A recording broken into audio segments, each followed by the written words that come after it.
इनकलाब जिंदाबाद। साथियों, मैं सियारा मीणा, राजस्थान विश्वविद्यालय।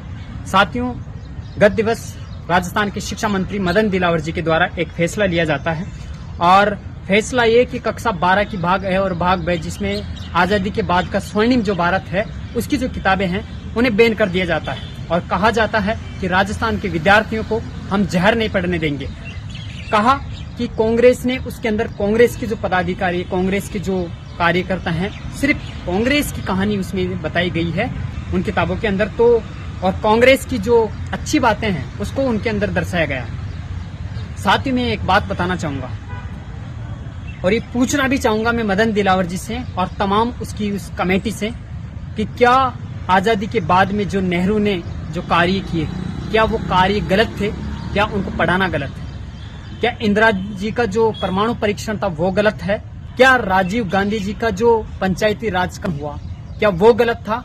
या फिर मनमोहन सिंह जी का जो आर्थिक उदारीकरण है उसे पढ़ाना गलत था? साथियों, मैं इस बात को बताना चाहूंगा कि उस समय अधिकतर समय कांग्रेस की सरकार रही है, तो ऑब्वियसली बात है कि उस समय कांग्रेस ने काम किया है। अब उन्होंने कहा कि उन किताबों के अंदर मोदी जी की बात नहीं है, मोदी जी ने जो कार्य किया है वो नहीं है। तो मैं आपको स्पष्ट रूप से बता दूं, आप लोगों को गुमराह करने की कोशिश करते हैं, तरह तरह की बातें करते हैं कि जब आप आए 14 में, उस समय बीजेपी की सरकार थी, ठीक है। उसके बाद में कांग्रेस की सरकार आती है और वापस बीजेपी की सरकार आती है राजस्थान। तो मैं आपको बताना चाहूंगा कि इसमें संशोधन कांग्रेस करेगी या फिर बीजेपी करेगी। आप किताबों को बैन करने की बजाय आप केंद्र सरकार की मदद से आप उनके अंदर कुछ प्रश्न जोड़ सकते हैं, कुछ संशोधन कर सकते हैं, न बल्कि पूरी किताब को हटा सकते हैं। आप चाहते हैं कि आप अपने अकॉर्डिंग आपका जो इतिहास है वो बताएंगे।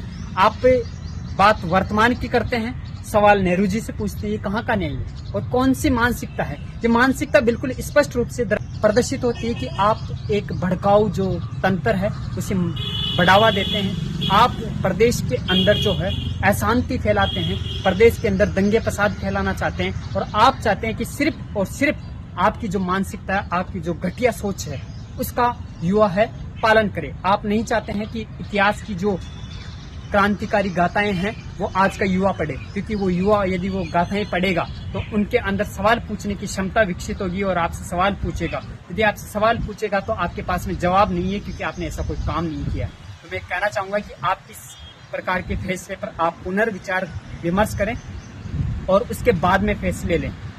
जय हिंद।